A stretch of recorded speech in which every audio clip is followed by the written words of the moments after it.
Olá, seja muito bem-vindo a mais um episódio do Leia a Bíblia Comigo. Hoje nós vamos ler o capítulo 28 de Gênesis.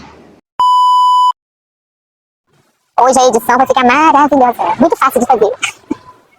Pai, muito obrigada por este dia, Senhor. Muito obrigada porque o Senhor marcou o encontro conosco hoje. Que a Tua palavra se revele a nós hoje, Senhor. Que assim como foi aqui, ó Deus, a Jacó tendo um encontro com o Senhor em Betel.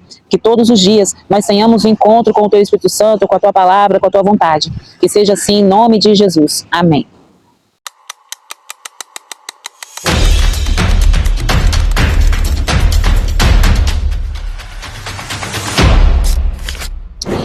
Então Isaac chamou Jacó e deu-lhe sua bênção e lhe ordenou: não se case com mulher cananeia. Aqui a gente está naquele episódio de que Jacó foi lá, pegou a bênção de Isaac e Raquel foi e falou assim: meu filho, olha, seu irmão quer te matar, vai lá para casa do meu irmão e tal, etc, etc. Então aqui Isaac chama Jacó para se despedir dele. Então Isaac chamou Jacó, deu-lhe sua bênção, e agora Isaac deu a bênção sabendo que era Jacó mesmo, então ele confirmou a bênção sobre a vida de Jacó e ordenou: não se case com mulher cananeia, vá para Padan-Arã, a casa de Betuel, seu avô materno, e case-se com uma das filhas de Labão, o irmão de sua mãe, ou seja, vai casar com uma prima sua. Que o Deus Todo-Poderoso o abençoe, faça-o prolífero e multiplique os seus descendentes, para que você se torne uma comunidade de povos, que ele dê a você e seus descendentes a bênção de Abraão, para que você tome posse da terra na qual vive como estrangeiro, a terra dada por Deus a Abraão. Então Isaac despediu Jacó, e este foi a Padan-Arã, a Labão, filho do arameu Betuel, irmão de Rebeca, mãe de Jacó e Esaú. Eu tô achando que esse barulho vai sair. Esaú viu que Isaac havia abençoado a Jacó e havia mandado a Padan-Arã para escolher ali uma mulher, e que ao abençoá-lo, dera-lhe a ordem de não se casar com mulher cananeia. Também soube que Jacó obedecera a seu pai e a sua mãe, e fora a Padan-Arã. Até agora Jacó só tem obedecido, né? A mãe mandou ele lá pegar o bicho, a mãe mandou ele lá pegar a bênção, e tudo ele obedeceu. Agora o pai mandou ele ir para a casa do tio, ele está indo, ele está sendo obediente.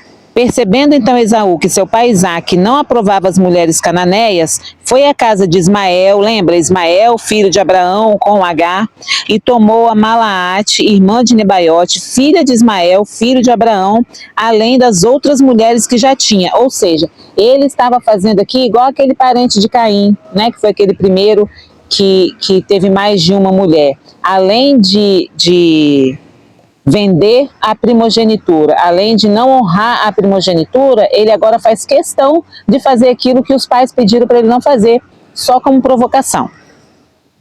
Jacó partiu de Berseba e foi para Harã. Meu Deus do céu, hoje está um festival de barulhos aqui. Que luta! Jacó partiu de Berseba e foi a Harã. Chegando a determinado lugar, parou para pernoitar, porque o sol já havia se posto. Tomando uma das pedras dali, usou-a como travesseiro e deitou-se. Aqui eu vou parar um pouquinho para a gente analisar. Jacó era, caçula, filhinho de papai e mamãe, vivia lá com os pais dele, tinha todo o conforto, porque Isaac era muito rico, porque Isaac herdou tudo de Abraão. Isaac cresceu mais ainda, além de Abraão, e aqui ele sai fugido, fugido do irmão, e ele para nesse lugar aqui e ele pega uma pedra para usar de travesseiro, ou seja, ele não tinha nenhuma tenda para ficar. Ele saiu fugido, ele saiu com a bênção, mas ele saiu liso, saiu fugido. E teve um sonho, no qual viu uma escada apoiada na terra. O seu topo alcançava os céus e os anjos de Deus subiam e desciam por ela. Ao lado dele estava o Senhor que lhe disse: eu sou o Senhor, o Deus de seu pai Abraão e o Deus de Isaque. Darei a você e a seus descendentes a terra na qual você está deitado. Seus descendentes serão como o pó da terra e se espalharão para o oeste e para o leste, para o norte e para o sul. Todos os povos da terra serão abençoados por meio de você e da sua descendência. Estou com você e cuidarei de você aonde quer que vá. E eu o trarei de volta a esta terra, não o deixarei enquanto não fizer o que prometi. Aqui a gente vê um contraste, Deus aparece para Jacó confirmando a promessa que ele tinha feito a Abraão.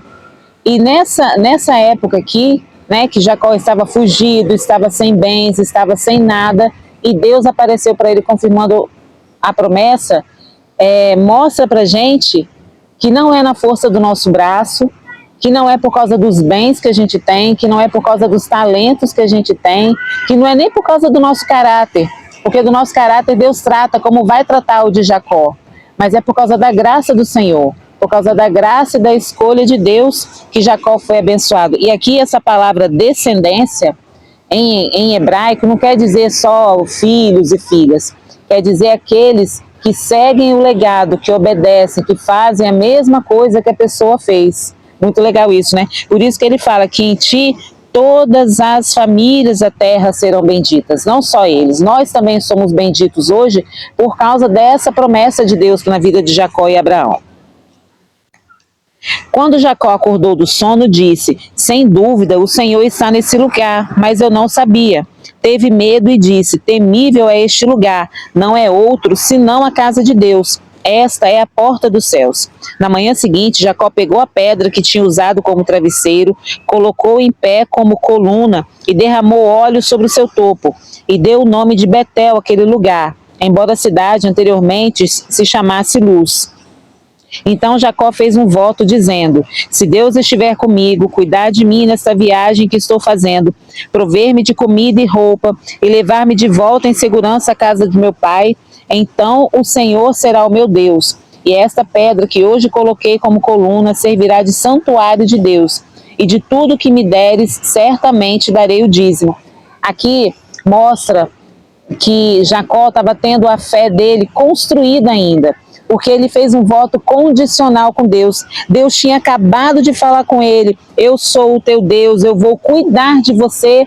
Aí quando ele acorda, ele faz um voto dizendo: se Deus me proteger, se Deus me der roupa e comida. Deus tinha acabado de falar com ele que ia fazer exatamente isso, que ia levar, que ia abençoar e que ia trazer ele de volta.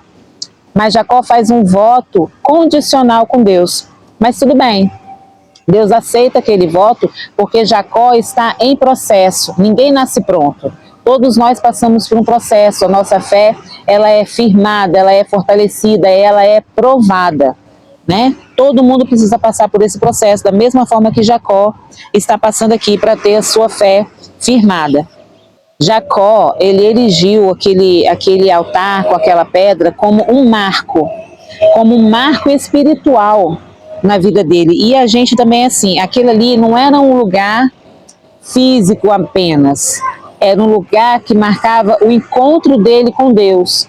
E hoje nós podemos ter esse mesmo encontro com Deus todos os dias no nosso quarto. O que a Bíblia fala? Vai no seu quarto, que o seu pai que te vê em secreto vai te ouvir. Todos os dias a gente pode erigir um local, uma coluna de adoração, um local de adoração a Deus no nosso próprio quarto, na nossa própria intimidade. E assim como Deus, né, falou com Jacó ali, todos os dias Deus quer falar com a gente na nossa intimidade, no nosso lugar de encontro. Então, eu sugiro que você construa um lugar de adoração para Deus, um lugar só seu, só de vocês dois, um cantinho na sua casa, um cantinho no seu quarto, na sua sala, onde você vai poder ter esse momento de intimidade com Deus, que Deus mesmo vai revelar as promessas que Ele tem ao seu coração. Deus mesmo vai dizer o caminho que você tem que seguir, as decisões que você tem que tomar. Bom, eu espero que você volte a este capítulo, leia ele com auxílio do Espírito Santo e que Deus se revele a você, assim como Ele se revelou a Jacó. E a gente se vê amanhã.